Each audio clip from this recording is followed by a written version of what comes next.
Palavas est l'une des plus anciennes stations de la SNSM. Et la bonne nouvelle, c'est qu'elle vient de recevoir une vedette dernier cri, nouvelle génération. Elle n'est même pas encore baptisée, mais on va pouvoir vous la présenter grâce à ceux qui la pilotent. Alors dans le jargon de la SNSM, on ne les appelle pas les capitaines, on les appelle les patrons. Claude Pétagna, bonjour. Bonjour. Vous êtes en train de vous familiariser avec ce bijou de technologie. Qu'est-ce qui change par rapport à l'ancien bateau? Vous l'avez dit, la technologie, des navigateurs automatiques, des pilotes automatiques, tous ceux qui n'existaient pas à l'ancienne vedette. Donc disons qu'une fois que tout est bien réglé, votre bateau va marcher pratiquement tout seul. Bon, on a toujours une veille à faire, ça c'est obligatoire, hein, mais enfin pour nous ça nous change beaucoup. Merci beaucoup. Je vous propose de poursuivre avec un reportage qui va nous permettre de mieux connaître les sauveteurs en mer à travers le portrait d'une famille bien connue dans la région, la famille Toustou. Reportage signé Isabelle Brice et Cédric Météron.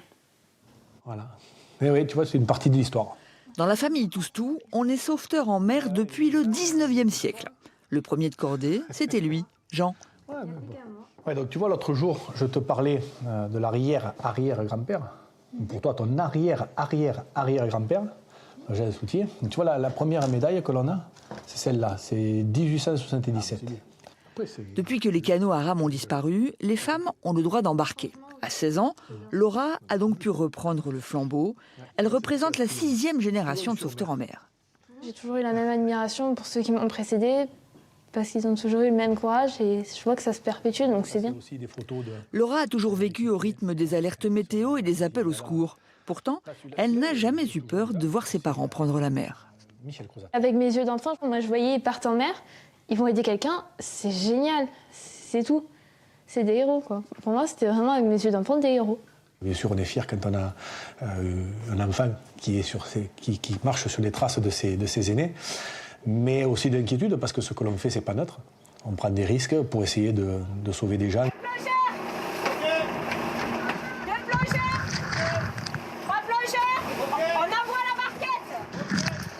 Dans la famille Toustou, je demande la mère. Katia, c'est elle. C'est l'une des rares présidentes de station SNSM.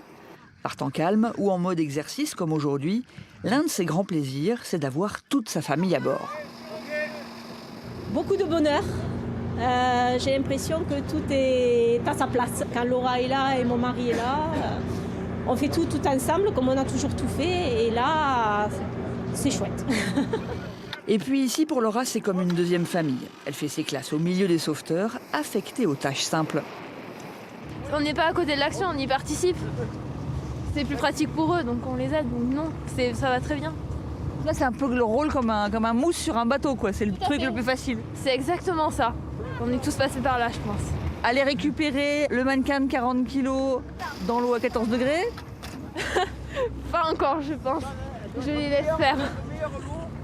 Tout le monde est en sécurité, c'est bon? À bord, le patron, c'est Patrick. Il doit gérer l'équipage et distribuer les tâches de chacun en fonction des différentes missions. Embarquer sa femme et sa fille ne lui pose aucun souci, bien au contraire. C'est plus structuré, ça crie moins que les garçons, mais voilà, ça marche bien. Non, il y a une belle symbiose. L'opération guide tout. Retour à terre et à la vie normale. Comme tous les autres sauveteurs en mer, les Toustou sont des bénévoles. Ils ont donc une autre vie professionnelle. Patrick et Katia travaillent ensemble dans leur petite entreprise d'électricité. Je risque de les abîmer en perçant. Tire plutôt le 5G1.5. Doucement. C'est bon, encore un peu. Encore un peu. Allez, c'est parfait. Sur les chantiers, ils restent toujours joignables, prêts à partir dès que le Cross Méditerranée leur en donne l'ordre. C'est une question d'organisation, on a l'habitude de s'adapter. De toute façon, le chantier, c'est s'adapter. On a la chance d'être sur un territoire avec quand même une tradition maritime et ils l'acceptent. Mais il y a des fois, il y a des clients qui ne comprennent pas. S'ils ne connaissent pas notre engagement, ils ne comprennent pas qu'on leur dit « mais je reviens dans 1 heure » et des fois on revient 6 heures après. En dehors des entraînements, l'hiver reste une période calme pour les sauveteurs en mer. L'occasion de prendre force et repos pour être d'attaque à la saison estivale. Voilà pour la famille Toustou à Valras. Retour à Palavas avec un autre bénévole, Thierry Châtenay. Bonjour. Bonjour. Vous avez convoyé cette vedette depuis Martigues, son chantier d'origine. Comment elle se comporte? Est-ce que c'est pour vous le bateau idéal? Alors le bateau idéal, je ne sais pas. En tous les cas, c'est un bateau qui est abouti. C'est au niveau essentiellement de l'électronique que les innovations se sont faites.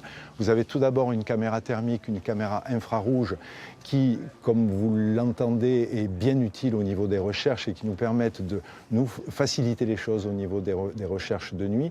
Et nous avons la chance également au niveau de ce bateau d'avoir une antenne 4G qui nous permet d'avoir un échange d'informations avec le CROSS et qui nous facilite encore une fois les choses dans la mesure où les communications sont beaucoup plus rapides qu'elles ne l'étaient auparavant. Alors, lors des assises de l'économie de la mer à Montpellier début décembre, le président de la République lui-même a salué votre bravoure. Je vous propose d'écouter un extrait. Le soutien financier direct de l'État à la SNSM sera porté à hauteur de 11 millions d'euros. Alors on vient de l'entendre, 11 millions d'euros de la part de l'État cette année en 2020. Est-ce que du coup vous avez encore besoin de nos dons ? Alors 11 millions, c'est bien, c'est même très bien. Le budget a été multiplié par 3, comme vous le savez. Ceci étant, il faut savoir que le budget de la SNSM, il est assuré en tous les cas au niveau des recettes à 80% au niveau de la générosité du public. On a besoin du grand public, on a besoin de vous.